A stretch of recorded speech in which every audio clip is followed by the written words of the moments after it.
Spiky Bits. Hey guys, MBG here today with a look at a very unique hobby project by one of my friends, Yep, I'm a Dork. He's posted up a few things on Spiky Bits in the past, usually some pretty good projects. So if you get a chance, check out the label over there on the blog for Yep, I'm a Dork. Pretty self-explanatory. That's how he explains himself to his, I guess, mainstream non-hobby friends, so to speak. So he made a Scratchbuild general store. That's pretty cool. He spent a lot of time on it. Actually, I guess he surmises about 80 hours on this Scratchbuild general store to use in games of like Malifaux and some other skirmish games and things like that. And you know, the whole time he was like, "Man, it'd be really cool if somebody came out with a kit." And actually, somebody did come out with a resin kit. I think it was a Kickstarter company here recently. So he's kicking himself in the butt for spending so much time on it. But it's done, and it looks pretty awesome. You know, I wanted to do a showcase on it because it's just it's got a lot of details, and it's, you know, full of a lot of flavor, and we love that. I mean, hobby projects, training projects are great. We don't get a whole lot of Malifaux stuff on here, so I definitely wanted to feature it. This, you know, it's basically made out of balsa wood, and he used like a decal kit here for this.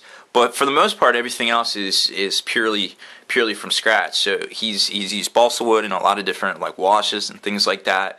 Crackle paint, you know, just rubbing off edges and just going back and doing a lot of detail. The chairs and the barrels were from the old Mage Knight dungeon set, which is actually those are kind of hard to get for some of the scenery for that game. Even though it's so old, it's still the right scale for a lot of things, so it's harder to find.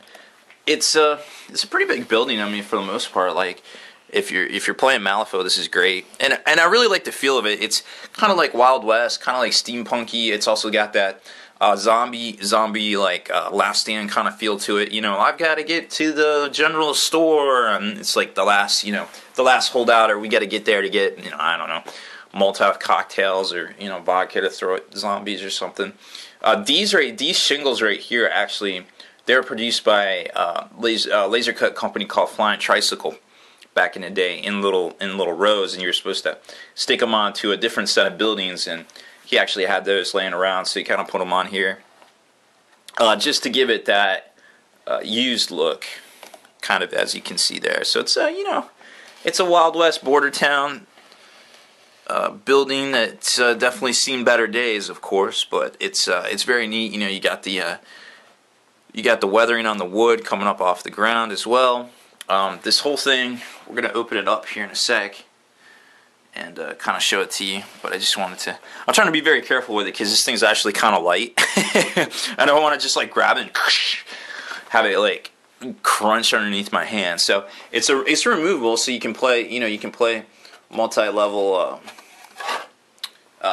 things with it. You know, it's got the roof right here, so it goes. Not that you could do a whole lot with that, but I guess you could do a little bit of a mission. And then when we look in, he actually did like some wallpaper here, some fake wallpaper peeling. And when we look in, you can kind of see a lot of the action that's going on there. Again, some more of that Mage Knight dungeon terrain. A lot of blood stains in the back there. You can kind of see in the back corner. It's got a little bit of blood stains. And then right here, you can see a bit more. When you look in, there's some blood stains against the wall right there. Which, incidentally, if you look right here, it looks like he was shot into the wall. Somebody's head was shot there. Pow pow. And well, they didn't make it, dog. So, pretty cool kit, or pretty cool kit bash rather. And I think he definitely outdid himself there with the peeling wallpapers and just the incredible attention to detail for this one piece of terrain. Now imagine a whole like Wild West detailed terrain set. Now that they have the kits and things like that, so he's definitely going to make some more, and hopefully he doesn't leave it here at the store because it will get destroyed, which is an unfortunate thing generally with a lot of. I don't know, gamers just don't seem to respect terrain a lot. It's just one of those things that kind of happens. people don't respect how much time goes into this sort of thing. So, anyways, I hope you enjoyed a little hobby showcase, a little blast from the past kind of retro looking thing here. And definitely hats off to Matt, because this thing's pretty amazing and very realistic looking. That's it for this one, guys. Make sure you stay in the trenches. Subscribe to this YouTube channel. Check out the blog, SpikyBitsBlog.com. And listen to our podcast, ForgeNarrative.com. Spiky Bits.